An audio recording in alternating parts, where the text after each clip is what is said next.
Well, hello and welcome to another edition of the Tao Daily Tarot. Thank you. Much gratitude for being here. I appreciate it. You are the reason I do all of this. Many, many thanks.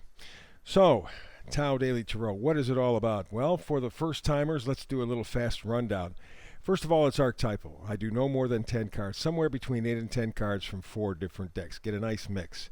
Number 2, I don't predict.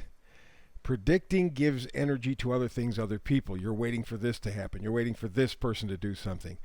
Instead, I focus on manifesting frequencies, and I focus on one particular frequency, the one that is most present right now in your life, because the idea is to empower you, to help you to navigate your life. So I focus on a manifesting frequency. You choose, tap in, tap out. Your choice, your power. This is all about you.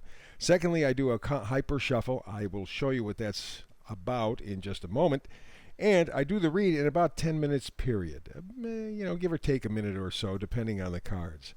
But I figure in a 10-minute read, since I do a brand new read every day, you can easily take in this 10-minute reading in your day-to-day living without interfering with anything. Again, the idea is to empower you.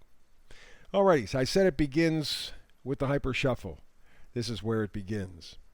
Let's go.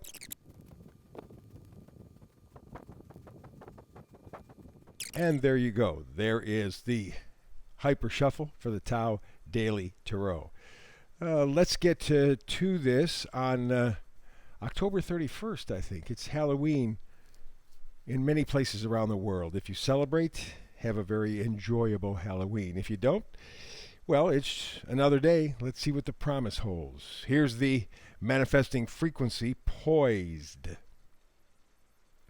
Very appropriate for the last day of October as we head into November. November, I believe, is where things start to pick up, and I believe it will be with the new moon on the 4th. But you're poised right now. You're ready to go. You have all the information. You have all the preparation you need, whether you feel that way or not. You're stepping into your future come November, right? Come tomorrow. You're doing it. You are poised. You are ready. Believe in yourself. Big possible changes ahead. A little bit confusing for you right now, in part because there are so many options. It certainly has been very difficult to make your way through this part of 2022 because there are so many choices. A lot of false ones, as you have discovered. Nevertheless, you still have a lot of choices ahead of you, and that's what's kind of complicating it. Don't worry about it.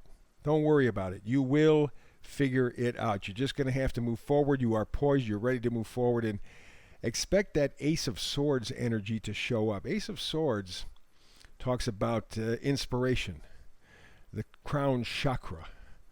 So yes, I said that you were poised, and you are. You're ready for action. November, you're ready to open it up and get going, even if a little cautiously. Yes, you are confused. There are still so many things coming at you from so many different directions, but this is going to help.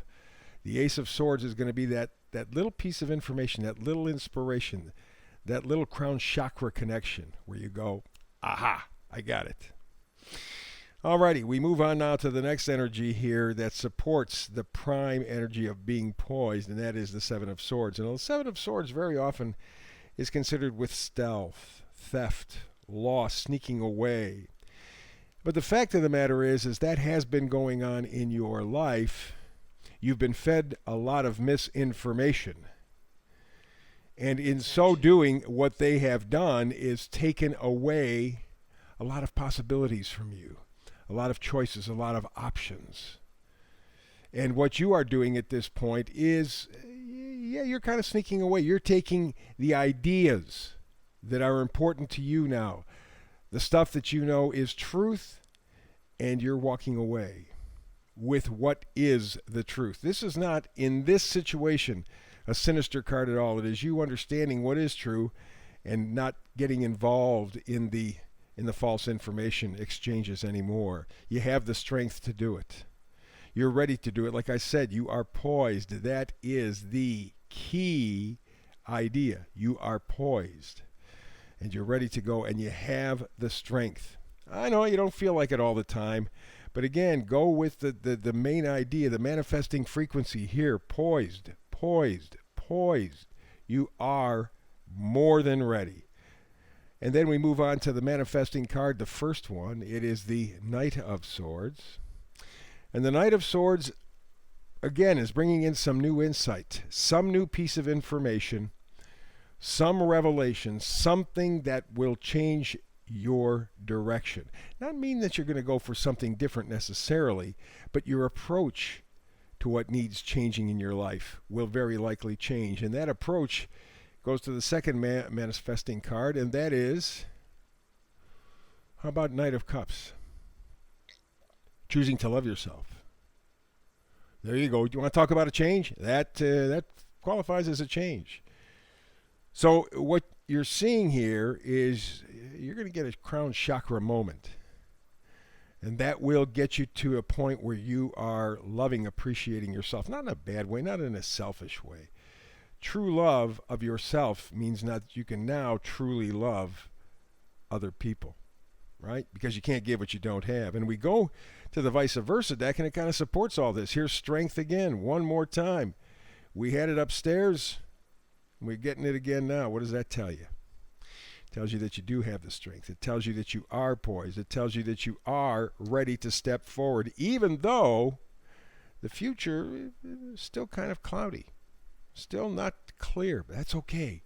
You're ready to do it, and you have to take the step forward because you have determined already you're going to fight for you.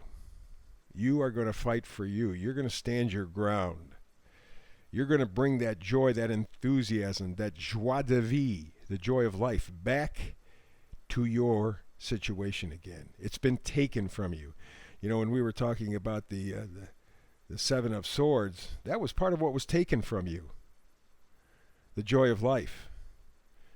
And with that misinformation, it kind of confused you and lost you for a while, but you're walking away with the information that is important to you, that is vital to you, and you're going to stand your ground. Because you're going to take a little piece of nostalgia into your future. You remember how it was, right? Six of Cups. We're looking here at this other situation as well. The lovers, the choice. You're making the choice to move on.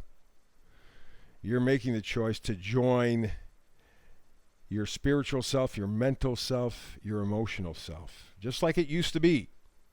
Just like it used to be. But it's going to be different. But you know that. So you're expecting that. You are reconnecting and choosing to reconnect with the higher, happier, more fulfilling, more exciting, more honest parts of your life. And you are poised to do so very nicely. So there you go. There is the read. Very powerful as we get to the last day of October 2021. I do a brand new read every day, 365 days a year, so I'm going to be here again. But I ask you, please, before you join, and once you're done checking this out, thumbs up, like it, share it, subscribe. Very important for the folks at YouTube. And hopefully you and I get together again tomorrow, right? But if we don't, between now and the next time you and I talk tarot together, as usual, blessings.